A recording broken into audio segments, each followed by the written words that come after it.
Ya, Bismillahirrahmanirrahim. Assalamualaikum warahmatullahi wabarakatuh.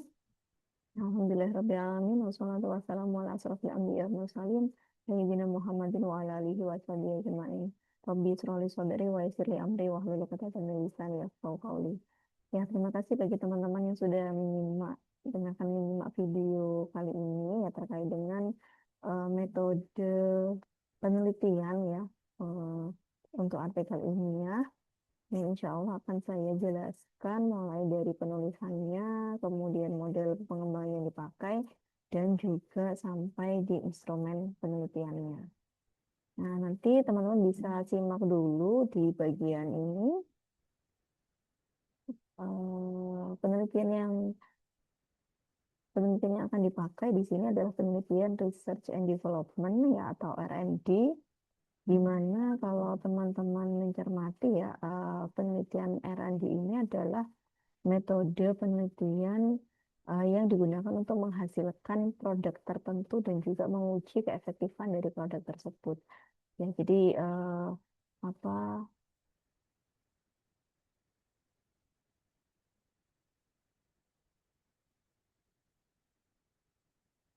Jadi tujuan pokoknya adalah menghasilkan produk tertentu. Nah, produk di sini bisa berupa misalkan LKPD, kemudian media pembelajaran, instrumen penilaian, dan juga lain-lain. Jadi produk ini tidak dibatasi ya, harus produk tertentu gitu. Tapi yang jelas produk ini harus spesifik ya, karena setelah menghasilkan produk itu juga produknya akan diuji gitu ya.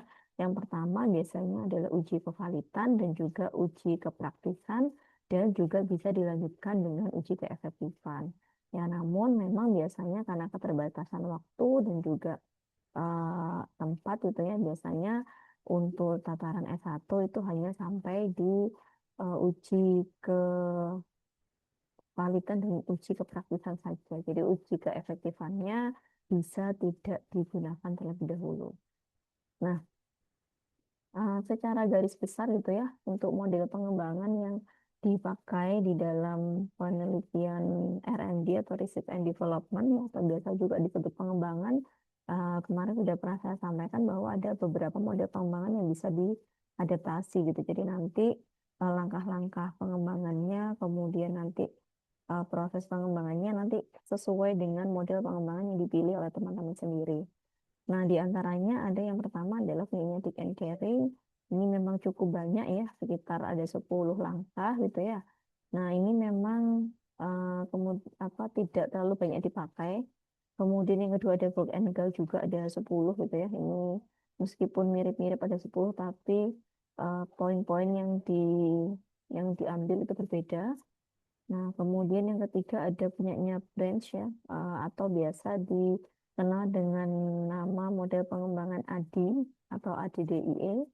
Ya, ADI ini kepanjangan dari analisis, kemudian desain, develop, implementasi, dan juga evaluate.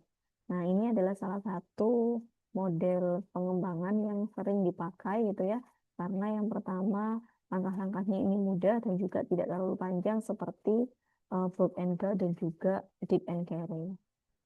Nah, di sini ya, meskipun di sini hanya 5 langkah, tetapi memang masing-masing langkah itu punya ciri khas masing-masing dan juga punya langkah-langkah eh, langkah-langkah penelitian yang harus dilakukan. Itu misalkan kita ambil contoh di bagian analisis gitu ya. Di analisis itu kan kita mengidentifikasi gitu ya, semacam permasalahan apa, penyebabnya apa. Nah, itu kita menganalisisnya apa saja yang harus dianalisis gitu ya. Nah, di bawah ini sudah ada tabel ya, yang menjelaskan terkait dengan langkah-langkah eh, proses pengembangan dan juga apa yang harus dilakukan di dalam langkah-langkah tersebut. Yang pertama, misalkan di analisis itu kita bisa yang pertama memvalidasi dulu permasalahan yang ada.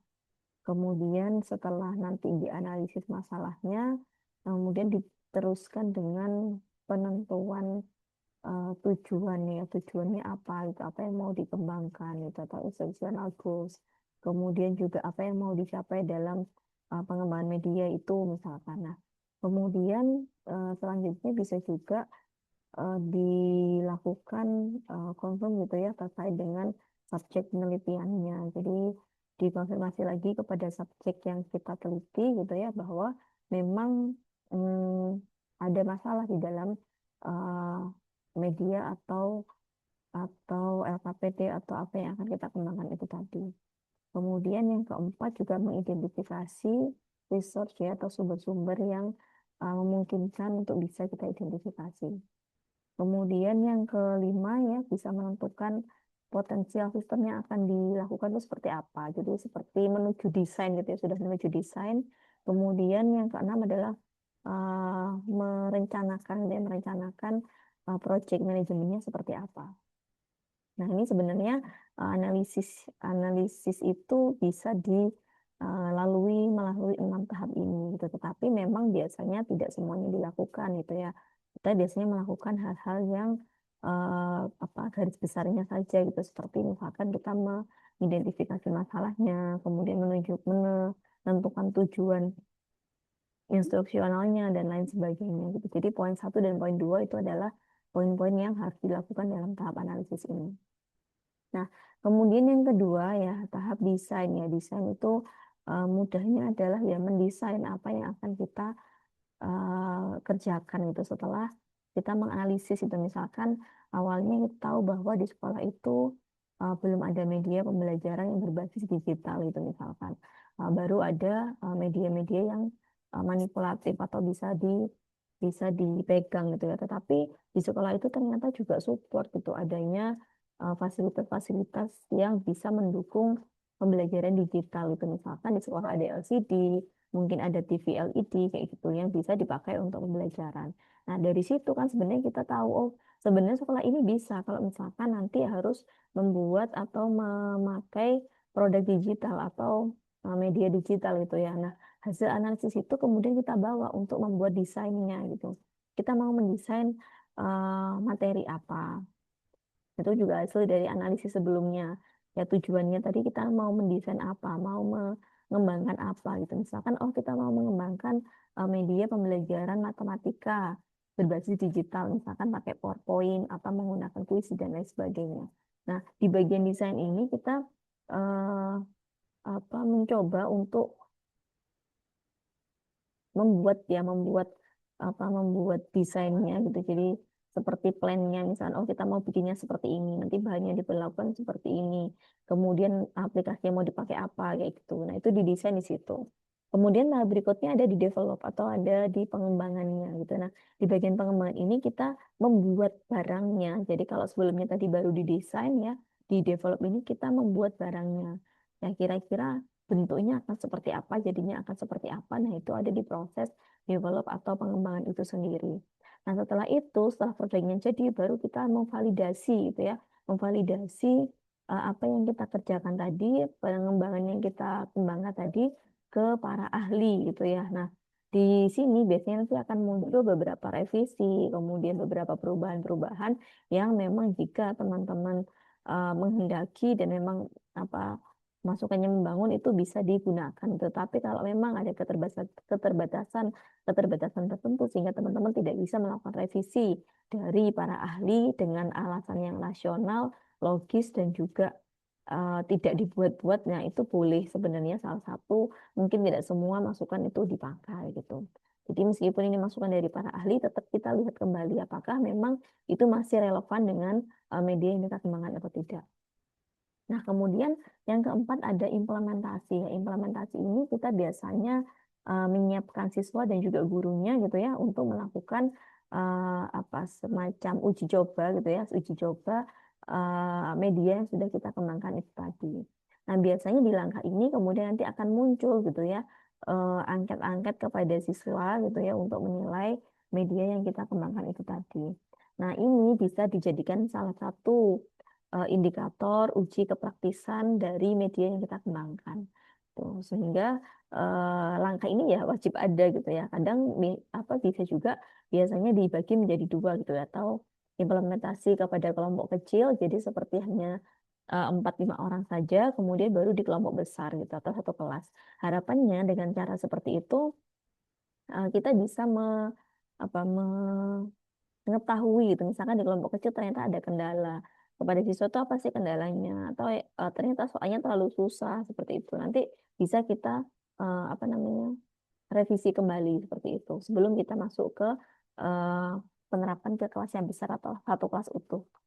Nah, kemudian yang terakhir ada evaluasi gitu ya. Di sini evaluasi ini lebih ke eh, apa, evaluasi terhadap produknya, dan juga setelah implementasi itu ada masukan kah atau ada apa namanya, revisi juga kah dari pengguna atau dari siswa.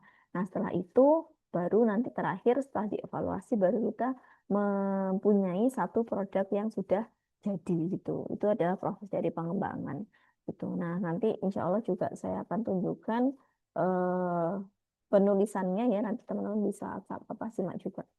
Nah, bisa juga teman-teman menggunakan piagam Rajan ya, atau maaf, atau yang biasa dikenal dengan 4D gitu. Jadi 4D itu kalau mau cari buku aslinya itu bukunya Tiaga Rajan ya, karena yang menuliskan memang beliau.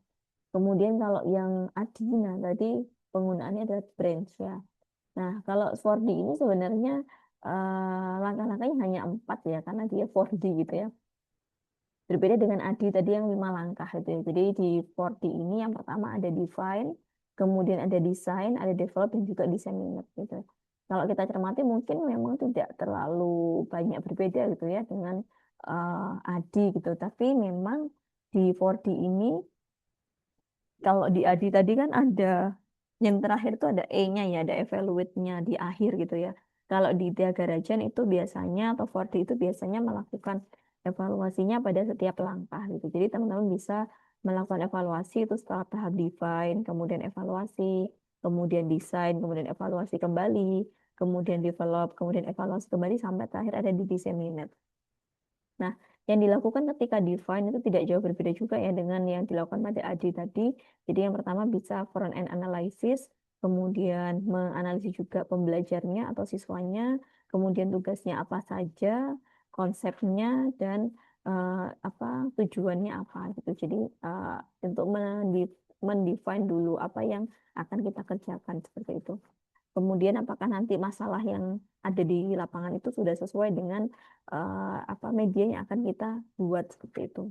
Nah, nanti di bagian yang kedua ada desain ya. Di desain ini teman-teman sudah mulai membuat seperti apa referensinya, kemudian pemilihan medianya, kemudian juga pemilihan misalkan formatnya, caranya, instruksionalnya, kemudian juga barangkali ada panduannya dan lain seterusnya dan lain sebagainya, itu nanti bisa dimasukkan di dalam satu tahap desain ini. Jadi di desain ini dia bisa sampai jadi gitu ya, produknya sampai jadi. Baru nanti di tahap yang ketiga ada develop. Nah, itu produk yang sudah jadi di tahap kedua itu dinilaikan kepada expert ya, atau para ahli gitu ya, sama seperti yang dilakukan pada tahap ADI tadi ya, meskipun penamaannya berbeda. Nah, baru setelah nanti dari para ahli baru dilakukan development testing ya, atau uji coba produk yang sudah kita buat itu tadi. Ya, kalau di ADI tadi pelaksanaan itu ada di bagian implementasi, tapi kalau di 4D itu ada di bagian develop gitu ya. Nah, kemudian yang terakhir gitu ya, ada disseminate atau penyebarluasan. Jadi setelah nanti tadi di bagian sebelumnya ada pengembangannya, kemudian ada hasilnya, kemudian diuji cobakan ke sekolah. Nah, nanti dari sekolah pasti akan punya hasil ya. Entah itu dari apa namanya, expertnya, kemudian dari siswanya itu juga pasti ada feedback kepada peneliti. Nah, dari situ nanti kemudian peneliti bisa juga mengevaluasi kembali atau merevisi kembali gitu ya, produk yang sudah jadi tadi harusnya diapakan lagi atau masih ada revisi lagi gitu. Baru setelah itu di final packing ya, habis itu baru disebarluaskan. Nah, ini lebih baik kalau penyebarluasannya memang di tempat sekolah yang teman-teman lakukan penelitian gitu, sehingga harapannya karena di situ itu butuh, misalnya tadi butuh media, kemudian teman-teman membuatkan media gitu ya, berarti kalau medianya ada itu sangat membantu sekali di sekolah tersebut gitu, sehingga memang diharapkan ada disseminate di sini. Nah, nanti apakah teman-teman harus menggunakan 4D atau ADI, saya tidak membatasi gitu ya, silahkan dipilih sendiri. Tapi memang kalau di 4D itu hanya 4 langkah ya, tapi kalau di AD itu ada 5 langkah gitu. Meskipun keduanya memang lebih sedikit daripada book and girl sama Dick and Carry yang 10 langkah. Ya, jadi silahkan dipilih gitu ya, karena kalau misalkan anak-anak biasanya milih yang paling simple gitu ya, biasanya yang paling simple ya pilih yang 4D ini. Tuh, ini untuk bagian pengembangannya gitu. Nah, nanti teman-teman bagaimana cara menuliskannya di bagian PPT, maaf di bagian artikel ilmiahnya. Nah, nanti kalau di bagian itu teman-teman bisa buka PDF yang sudah saya kirimkan ya dengan judul menulis artikel. Nah, itu nanti teman-teman bisa apa cek di bagian ke berapa ya? Kelima kalau tidak salah. Nah, ini ada Nah, ini ada metodologi penelitian gitu. Jadi nanti teman-teman mulai menuliskannya boleh. Nah, ini barangkali punya acuan artikel yang lain ya, tetapi urutannya dan juga isiannya itu semoga tidak dapat di PDF ini. Jadi meskipun sudah punya apa tadi, sudah punya acuan gitu ya, tetap ini PDF-nya bisa digunakan gitu karena di apa acuan artikel itu biasanya kan nggak ada urutan yang pasti gitu ya, yang bagian depan apa-apa gitu. Nah, khawatirnya itu bisa jadi ada yang ketinggal gitu ya. Tapi kalau menggunakan PDF ini kalau sudah saya urutkan, insya Allah uh, bisa runtut ya. Yang pertama, teman-teman perlu menuliskan dulu jenis penelitiannya apa gitu ya. Kalau menurut uh, apa hasil diskusi kita kemarin, memang semua dari kita akan mengambil jenis penelitian pengembangan ya atau R&D yang berfungsi, yang bertujuan untuk apa, nanti silakan tulis di sini tujuannya. Kemudian setelah itu teman-teman menuliskan subjek penelitian gitu ya. Jadi kalau uji cobanya ini dilakukan, misalkan ini ada uji coba terbatas, ada uji coba lapangan. Nah, itu nanti lokasinya di mana, siswanya kelas berapa, dan alamat sekolahnya mana, itu nanti silakan dituliskan di sini. Itu. Jadi paragraf 1 nanti berisi tentang jenis penelitian yang dipakai, kemudian subjek penelitiannya siapa. Kemudian di paragraf 2 teman-teman bisa mulai menuliskan model pengembangan yang akan dipakai. Nah, kebetulan yang dicontoh ini adalah model pengembangan 4D yang dipakai. Jadi, mulai dari define, design, develop, sama disseminate, itu semuanya dituliskan di bagian ini. Ya, jika kalian tidak menggunakan PTK atau kuantitatif, maka bagian yang uji coba, pretest, post-test, control group design, dan seterusnya itu tidak perlu baca ya, bisa diabaikan saja karena kalau misalnya kita menggunakan model pengembangan 4D gitu ya, ini saya rasa tidak perlu seperti ini. Baru kemudian nanti teman-teman di paragraf 2 tadi sudah berbicara tentang model pengembangannya gitu ya, nanti bisa dijabarkan satu persatu langkah-langkahnya, kemudian apa yang akan dilakukan di langkah tersebut. Nah, itu bisa dijelaskan di paragraf yang kedua. Nah, baru yang terakhir ini ada penelitian di paragraf terakhir, di paragraf 3 atau terakhir ini, teman-teman bisa mulai menuliskan instrumen apa yang akan dipakai. Nah, jadi instrumen itu semacam alat gitu ya, alat yang berfungsi untuk mendukung produk yang teman-teman kembangkan itu tadi. Ya, misalkan nanti ketika teman-teman mengajar, kemudian ada lembar observasi ya yang dipegang oleh mungkin guru pamongnya, mungkin oleh observernya. Nah, itu bisa dituliskan di sini. Jadi kalau di sini itu ada contoh instrumennya adalah lembar observasi, lembar tes, lembar angket, dan juga lembar validasi. Nah, ini tidak harus sama semua ya teman-teman. Jadi silahkan disesuaikan dengan apa yang dipilih masing-masing. Nah, biasanya saya pakai acuannya seperti ini. Kalau misalkan teman-teman membutuhkan yang namanya hasil tes itu ya, maka harus ada yang namanya lembar tes di sini. Itu. Jadi lembar tes ini isinya ya soal-soal terkait dengan media yang teman-teman sudah kembangkan itu. Itu kalau menggunakan apa namanya materi materi 5 mapel itu tadi. Tapi kalau misalkan teman-teman menggunakan seperti kayak karakter, kemudian yang sifatnya itu dia itu bisa subjektif gitu ya. Nah, itu nanti bisa menggunakan lembar angket, bukan lembar tes itu. Jadi, 4 yang ada di sini itu boleh tidak semuanya diambil ya, karena itu menyesuaikan dengan penelitiannya teman-teman. Nah, kemudian setelah itu, setelah menuliskan instrumennya, juga jangan lupa jelaskan ya, isi instrumennya itu apa saja, kemudian apa namanya fungsinya apa, itu dijelaskan semua di paragraf yang ketiga ini. Baru kemudian yang terakhir ya ada teknik analisis data. Jadi data yang sudah diperoleh itu nanti akan dianalisis menggunakan apa? Ya, atau apa? Apakah kuantitatif, apakah kualitatif gitu ataupun R&D juga. Nah, biasanya kalau di R&D itu karena dia mix ya, mix method itu bisa menggunakan kualitatif dan juga data kuantitatif gitu. Dapatnya dari mana Ustazah? Ya, dapatnya dari kalau kualitatif misalkan tadi teman-teman mengukur lembar tes gitu ya atau mengerjakan soal maka dia akan keluar nilainya. Nah, itu yang disebut dengan data kuantitatif gitu ya.